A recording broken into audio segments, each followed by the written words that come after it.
আসসালামু আলাইকুম রহমতুল্লাহ বরকাত। আসলে কি ভাই, আমরা আমরা মানুষ মানুষ মারতে ভুল হয়। তবে দুনিয়াতে একটা জিনিস মাথায় রাখতে হবে, সেটা হলো সর্বশক্তিমান কিন্তু উপর আল্লাহ। আল্লাহ পাক ছাড়া কিন্তু আমাদের কোনো গতি নেই। তা আল্লাহ পাকেরা যারা ভয় না পায় তাদের কিন্তু কিছু বলার থাকে না। কেননা আপনারা একটা জিনিস চিন্তা করতে হবে, সেটা হলো সর্বশেষ উপর আল্লাহর উপরে আমরা আহ, ভরসা। কেননা আমরা সকালবেলা ঘুমের থেকে যে নারী নারী যাত্রাকে আমি বলি, সেটা হলো সবসময় আমি বলে থাকি যে একটা সংসার ভাঙে শুধু একটা নারীর কারণে। একটা সংসার কেন নারীর কারণে ভাঙে আপনাদের বুঝতে হবে। একটা সংসারে যখন একটা নারী আসে, সে যদি ওই সংসারটাকে নিজের মনে করে যদি সংসারটাকে চালায়, তাহলে এই সংসারটা সুখের সংসার। আর সে যদি বাপ মার কথায় যদি সে যদি সংসারে আগুন লাগায়, স্বামীর সংসারে আগুন লাগায়, এই সংসার কখনোই টিকবে না।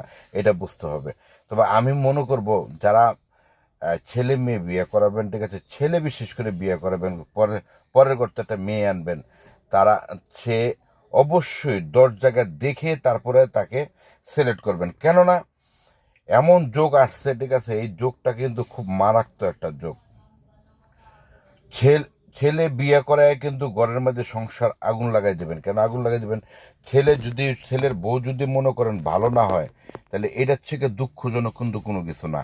একটা জিনিস মাথায় রাখতে হবে, সেটা হলো আমরা যখন আমরা একটা সন্তানকে দীর্ঘদিন লালন পালন করে, ঠিক আছে, মানুষের মতো মানুষ করে আমরা বিয়ে শাদী করাইয়া, ঠিক আছে, ঘরে আনি একটা বউ। আমরা কিন্তু বউ হিসাবে আনি না, তারা মেয়ে হিসাবে আনি। সে মেয়ে যদি বাপ মার কথা শুনে, তাহলে তার বাপ মার কথা শুনলে কিন্তু সে কিন্তু জীবনও সংসার করতে পারে না। একমাত্র নষ্টের মূল হলো তার মা। একমাত্র নষ্টের মূল হলো তার মা। নষ্টর মূল হলো তার মা। তার মার কথা যখন পরামর্শ যখন শুনবে, কান কথা যখন শুনবে, সে জীবনও সংসার করতে পারবে না।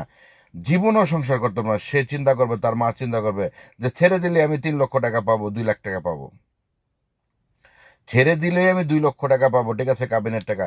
এই কাবিনের টাকা আমি সব বোনেদেরকে বলবো, সব মেয়েদেরকে বলবো, ঠিক আছে, আপনারা কাবিনের টাকা নিয়ে আপনারা কখনো চিন্তা ভাবনা করবেন না।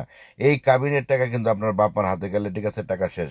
পরে কিন্তু আপনার ঘরের মধ্যে, ঠিক আছে, আপনাকে আর দেখতে পারবে না।